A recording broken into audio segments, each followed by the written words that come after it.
We're back at it with part whatever this is. So, the Civil War's broken out. We got a pretty solid advantage over the Royalists. Hydration is for chumps. Well, I guess I'm a chump then. I just got called out on my own stream. Damn. You hate to see it. Ooh. Well, this event killed people, apparently, so we might as well read it, right? Many in the German garrison are preparing for another night in the barracks of Plymouth Naval Yard, preparing their beds for another night of fitless sleep. They take notice of the air raid siren and are confused. Is this a drill? HMMR doesn't have an air force, does it? Then a panicked officer rushes in and screams at them to man their post. They run outside, still not believing what they heard was true. This isn't the Second Weltkrieg, they think. Who would be doing an action like this straight from the past? But overhead, the past has already arrived. 20 bombers have dropped their loads, barrels of diesel fuel with white phosphorus grenades attached to ensure detonation. Part 6. There we go. Thank you, Alpha Storm. At 1936, the first bomb detonates, and the inhabitants of Plymouth, garrison and civilian alike, are transported back to the darkest day of the Second World War. 24 minutes later, a report is radioed to the airfield. Complete success, the aircrew says. The dockyards are alight. The tank farm in the east end has gone off, and the fires are spreading. It is too much for Arthur Harris. For the first time in years, he begins to cry. They have done it. They have finally done it. They've truly done it. Turning to Sterling, he says proudly, the Germans will have to sleep with one eye open. Fucking chumps. Right, we have some more guns. Oh, some better, or some more factories we can build our guns with.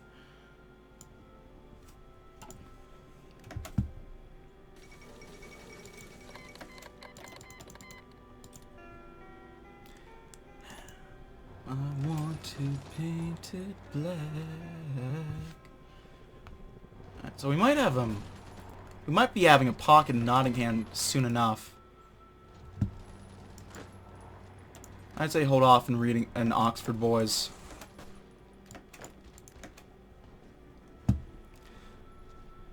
Actually, yeah, let them empty out. Regain your support.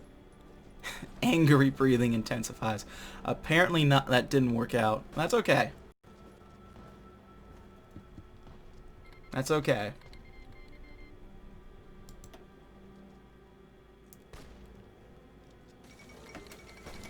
Yeah, for shield. Where the fuck are the Yankees? Alright, so. Alright, we got this little issue. So we'll just...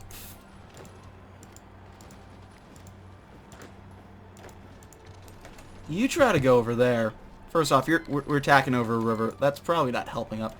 Up there's the ANC. It looks like, the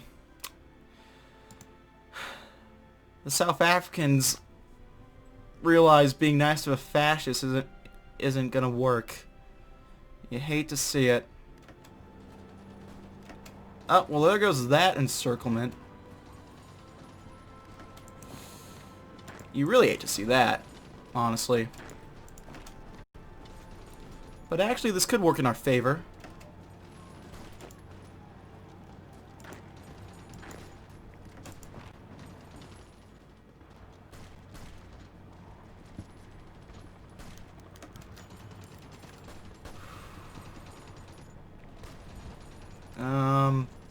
I'm sorry, I have to. People are gonna yell at me in the YouTube comments if I don't. 20 years, thought Louis Ball as he trudged through the mud. 20 years since that acne-ridden teenager with a Sten gun shot a Fallschirmjäger her outside of Ashford. How he screamed at him to put his hands up as the German fumbled with his parachute. How he turned around with his Schmeiser.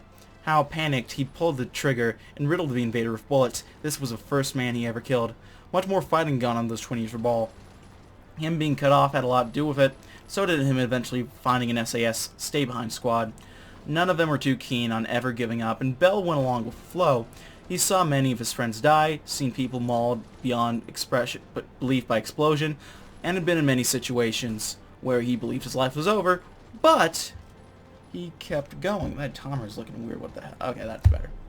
One day he thought England would be free. Any traces of collaboration and suppression would be eliminated. England would be a true democracy where everything would be decided by the will of the people. No monarch or dictator would be doing the thinking for England anymore. And men like him would no longer be needing. Imagine an encirclement failing, I know. But for now, he had to keep his thoughts in the present. His squad was tasked with wiping out a collab checkpoint, and he had to get on the top of the hill before the frontal assault begins. Who dreams dares. Reddit would not be proud of my failed encirclement, let me tell you that much. That is definitely not one I'll be able to post on Reddit for karma.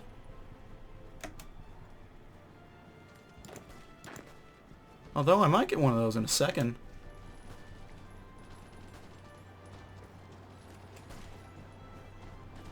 Fake happy breathing intensifies.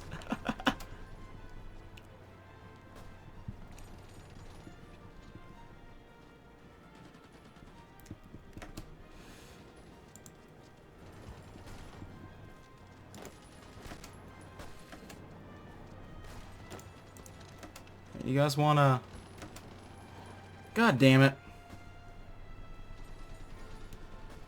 Wait, actually... that works.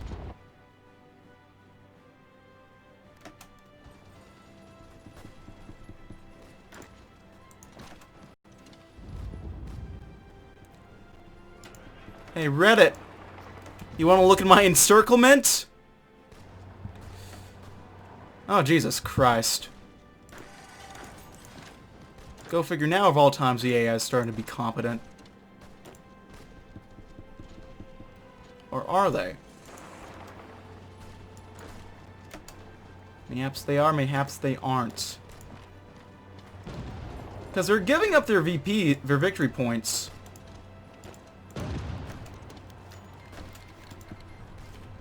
Auchinleck couldn't get much sleep. Not that anyone could blame him. There was so much that needed to be done. Supplies and logistics up north, front lines and strategy in the Midlands, infiltration and special operations in the south. It would get to anyone, and it was just a standard business of war. Staring at the maps and the battle lines in order to look for the weaknesses of his own lines, or an opportunity in the enemy's. He could sleep, but there was a driving determination keeping him awake. If he slept, he might miss something. He couldn't let the next day's work go unfinished. There would be more problems the next day, and it compounded on top of the other. He couldn't keep up, and men would die as a result.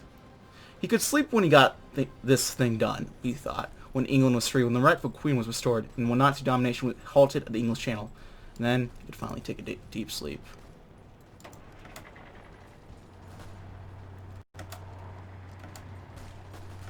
Okay, maybe not my encirclement, but... Yo, dog, watch me drive my tank into London.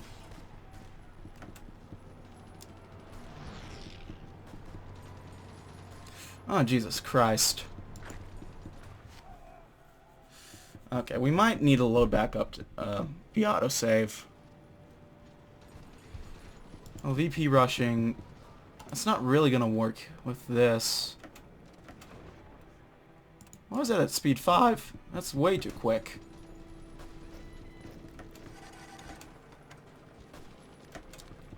And I think we load up the autosave. That's the play.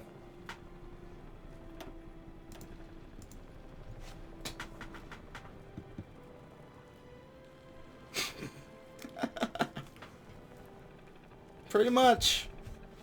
Nobody. Literally no one. Hoi4 YouTuber. At Reddit. Rate my encirclement. You aren't wrong. There is a YouTuber who did say that. Yada yada.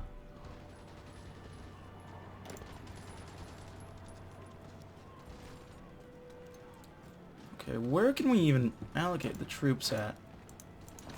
Let's move one there. You, mate, you should head up here. I'm thinking.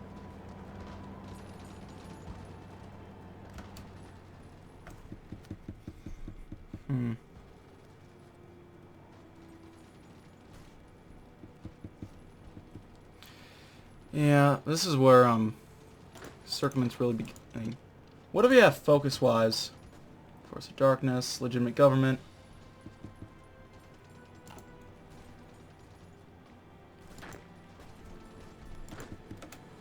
They do have some stuff that's giving them some bonuses too.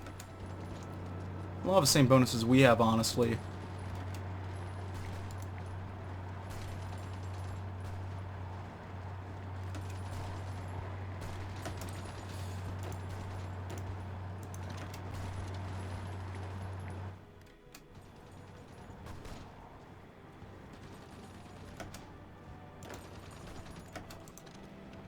Hey Reddit, you want to rate my being encircled?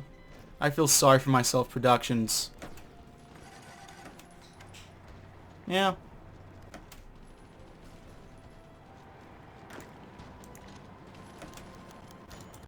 Just reward.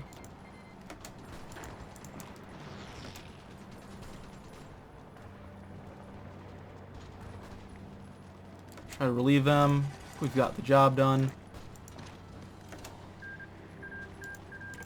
Maybe get a small little encirclement in there. And then I'll get my Reddit karma.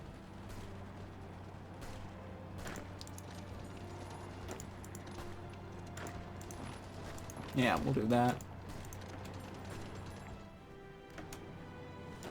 I don't even post on Reddit, so if a joke I'm making, it's just kind of not really making sense, but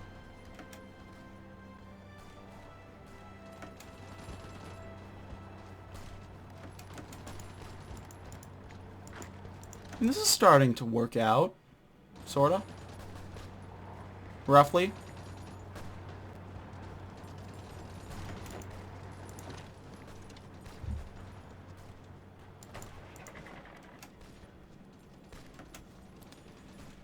So have 19 and 9. Or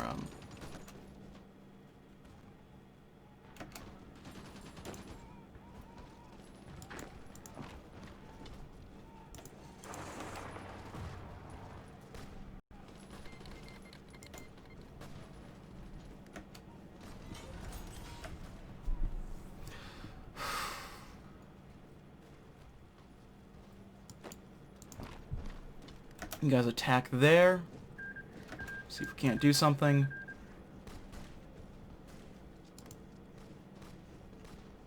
Okay, here's what I'm thinking. We should probably get some front lines finally going. Oh, back going again.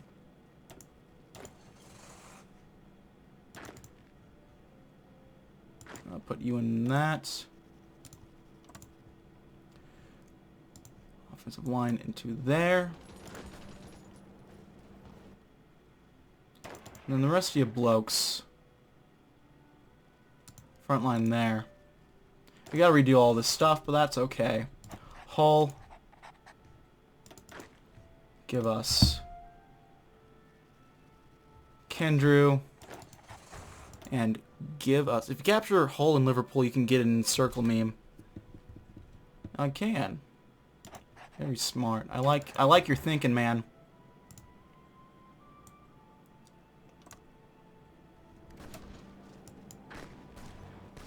I already have a bit of one going already, but not enough to get me a ton of Reddit karma.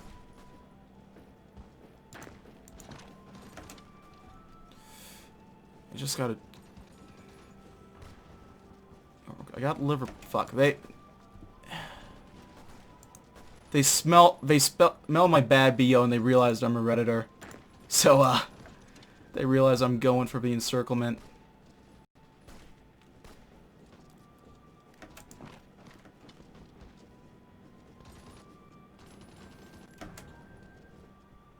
You know what we could use? We could use a guy right there.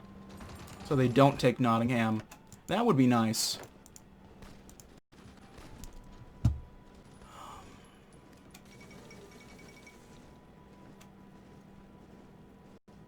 What is happening? Croatian winter. Ustaza stormtroopers. Not the fun Disney ones. The evil corporate leaning, basically the Disney ones, but they speak Croatian.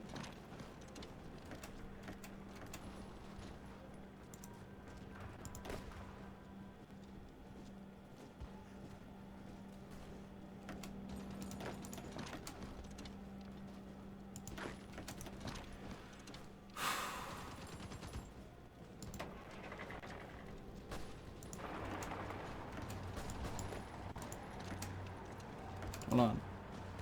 Okay, you're on that one, so we'll send you there. You got some decent organization going.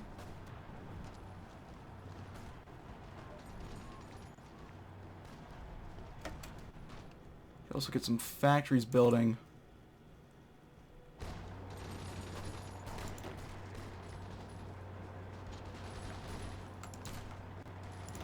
We'll do that and then move you there.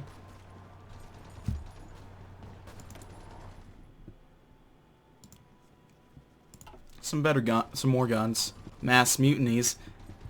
Wink, wink. I don't think that might not be necessary. Honestly.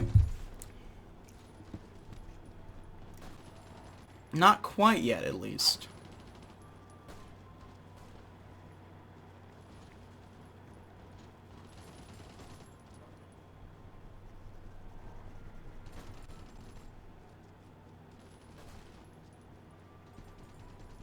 Though I do like the way you think, Alpha Storm. I do.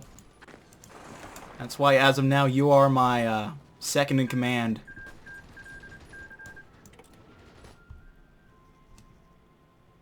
Yeah, the South Africans are not doing well right now.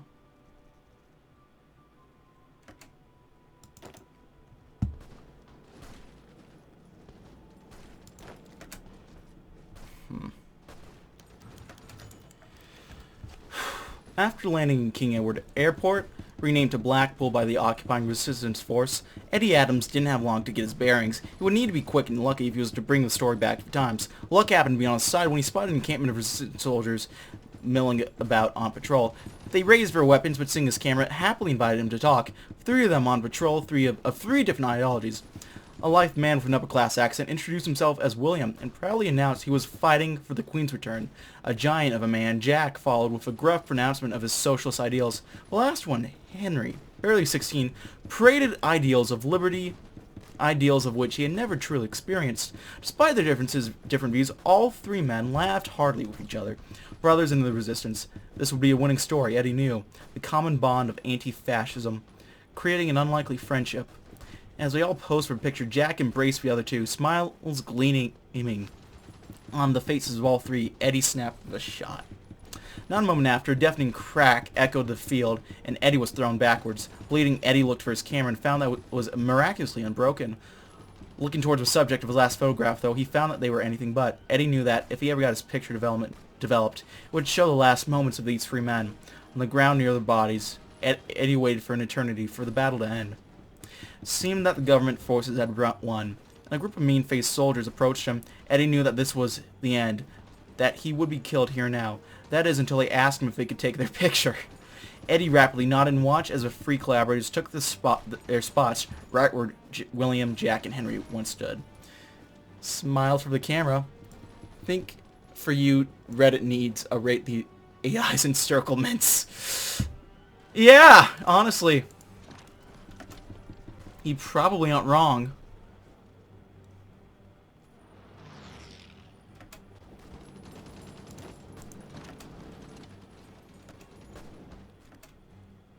Actually, we're doing decent in the south, I'm noticing.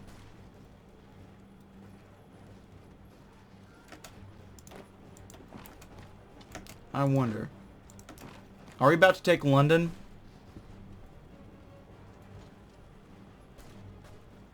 Not quite, but we're getting there. Oh.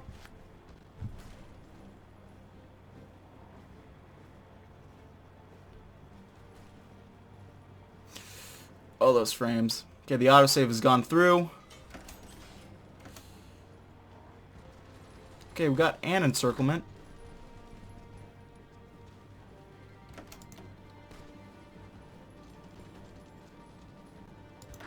You stop the attack there, you go on the defense.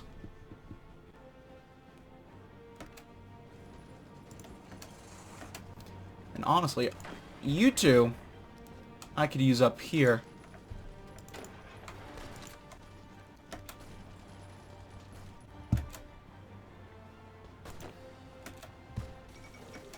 Algerian War. We'll see what happens there. Let's move to Brighton.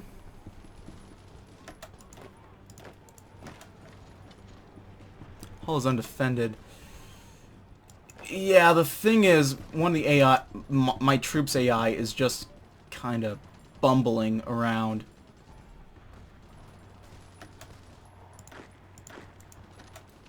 So I gotta kind of...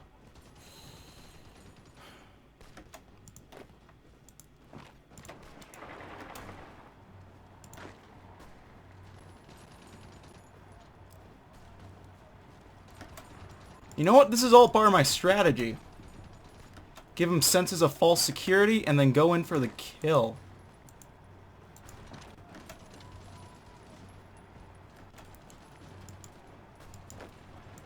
Okay, take leads.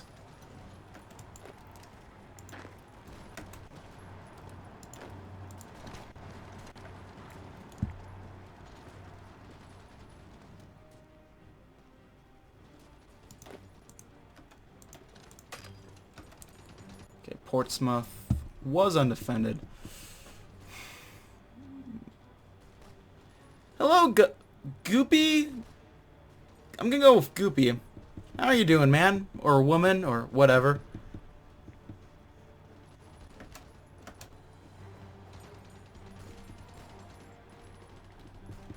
Long fanboy? Sorta. I just mostly like the flag design, honestly.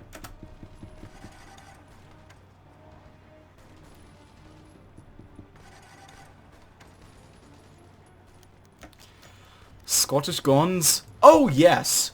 With the Civil War raging, there has been little attention paid to the northern border by HMM-LR agents. Why waste precious men and resources on the Scots when there's a civil war to be won? So when several trucks crossed the border unmolested, driven by soldiers with no identification, made their way to HMM-LR-controlled military base, it was quite a shock when the drivers of his truck spoke with a heavy Scottish accent. We expected such aid from the Americans, but it seemed our brothers from the north have chosen their path and have picked the right one. These trucks have been carrying standard issue rifles of varying age and make, from state of the art, by Scottish standards, to old World War II weaponry, with some of our older men used in the invasion of the United Kingdom. These arms will certainly come in handy for our fight against the collaborationist bastards, however it might come at a cost. The Scots would not just simply send aid to our cause without possibly wanting something in return. The risks are high and the rewards are seemingly little. They might start to ask, when we inevitably win the war, we reward them for their aid. We can reject the weapons or take them. What do we do? I guess we take them. Shit.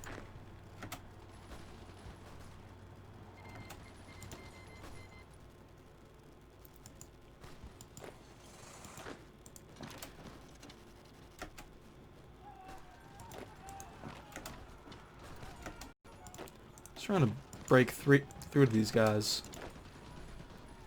There we go. We'll take out these guys. Have them work on more important fronts. Okay, Leeds is a bit of a no-go. Their capital is Nottingham. You mean that weird guy from Louisiana? Yeah, who the hell is Long? This isn't some weird fucking Germans winning World War I. This is the Germans winning World War II. I don't even know why I thought the Germans winning World War I, because that wouldn't happen.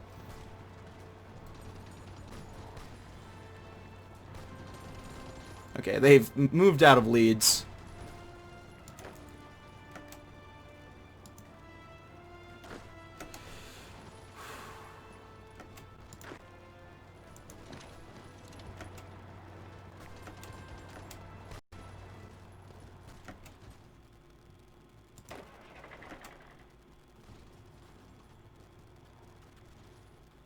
Honestly, once we don't even need that many guys. We should send them back up.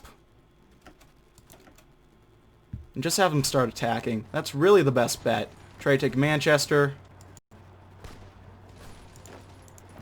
You attack them there, so we'll get enough time to resupply these guys. Beautiful.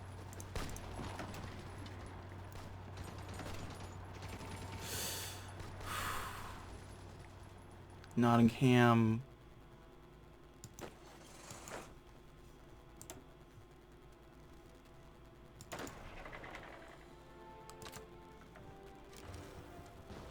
Yeah, there we go.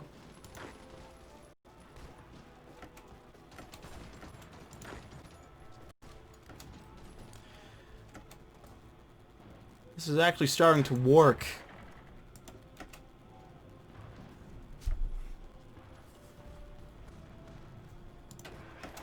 When you stop them from moving, you stop them from moving, you move in there. See if we can't... No, no, no, don't fucking do that. I didn't tell you to do that. I told you to do that.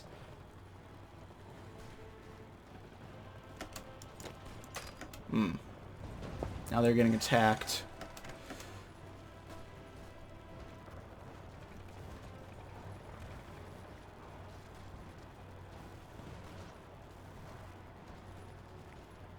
Okay, that was worth a shot doing that.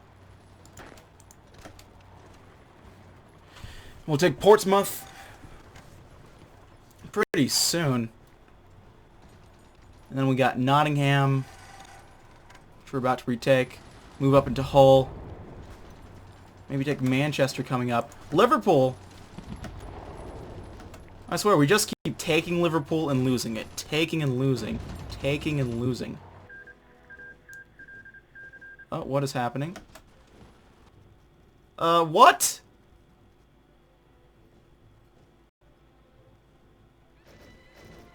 Okay, I had a heart attack for a second. I thought we lost. Okay. His Majesty's Most Loyal Resistance, England, has bested the English transitional government that's taking their first steps towards reunifying Great Britain. Binder, grinder, burner, fire. Cast her ashes into the sea. She shall escape. She shall aspire. She shall rise to make men free. Okay.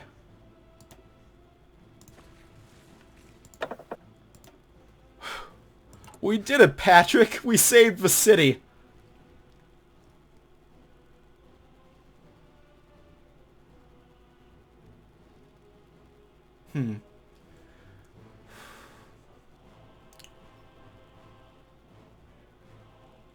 Okay. Now this gives us time to rearrange some of our stuff. We could use some more motorized building up, so we'll get working on that. We got dockyards.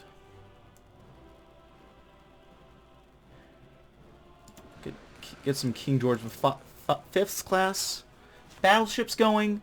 Get them done by 69. Nice.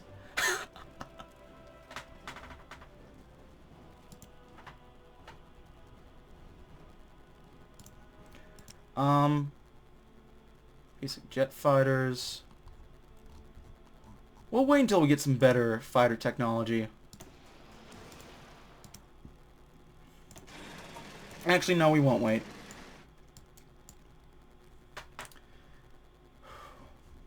Jolly good show, guys. Okay. 28 guys. So we'll split them up, actually. 14 and 14. Let's get a field marshal first things first. Let's get Richard Hull, because he did some pretty good stuff with us. Invade Wales. What do you think I'm doing? I'm one step ahead of you, man. Okay. We'll get Douglas Kendrew, because he did a pretty good job. And then, who was the other guy who we had? I think it was Simons. We'll wait for Hackett. I wanted to go with him, because his name reminds me of Mass Effect, but... And we'll train 6 guys at a time, and we'll just split them between the divisions. So, we have a couple focuses. We have a reconstruction of England, which is just some pretty nasty bonuses. England has been broken in many places, torn up by shelling, arson, and terrorism. Right now, a mass reconstruction program is taking place to fix these miseries. Military governors with emergency powers are being dispatched across Europe to coordinate the response in various localities. England will recover from this disaster, and it will recover stronger and more united than before. You gotta go? Fair enough. Thanks for hopping on, Alpha Storm. Thanks for talking and all that. I'll see you around. The growing hunger.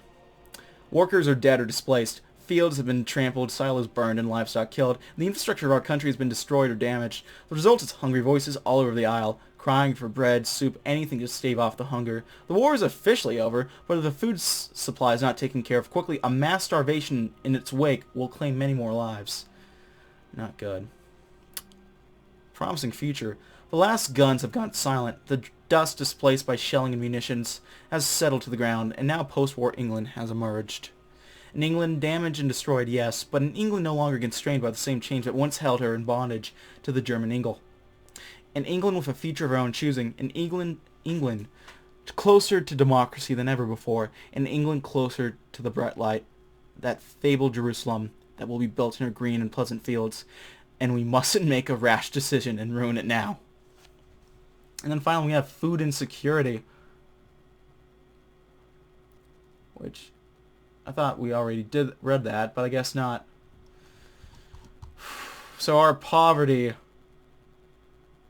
societal development is going downhill pretty quickly, as if it wasn't already.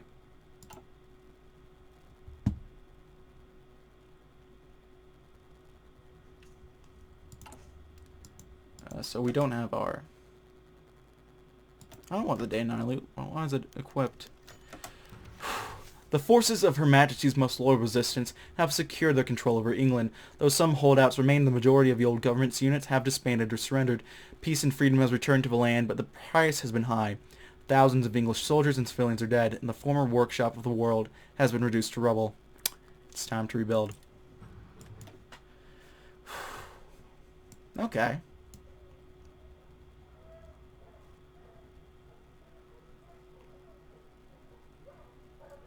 A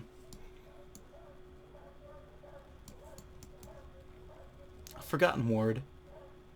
England. Freedom! A word the former traitor government would have rather preferred to be unmentioned for the rest of time. Freedom is not simply a word, however. It is a state of mind. One that pushes the greatest of men into actions considered impossible. Monarchists and communists, soldiers and laborers and churchmen all worked together not because of force or fear. They fought as one because they would rather die free than live oppressed under the traitor's boots. His Majesty's Most Loyal Resistance is victorious, and England is now free of the rule of those who betrayed it to the fascists decades ago. We have won, and from Dover to Carlisle is the banner of a free England which flies. We did this not for personal glory, but so that the children born in this land will never again have to witness the jackboot of the Reich. So it looks like Montgomery is still alive somehow, so we can put him on trial. So, okay.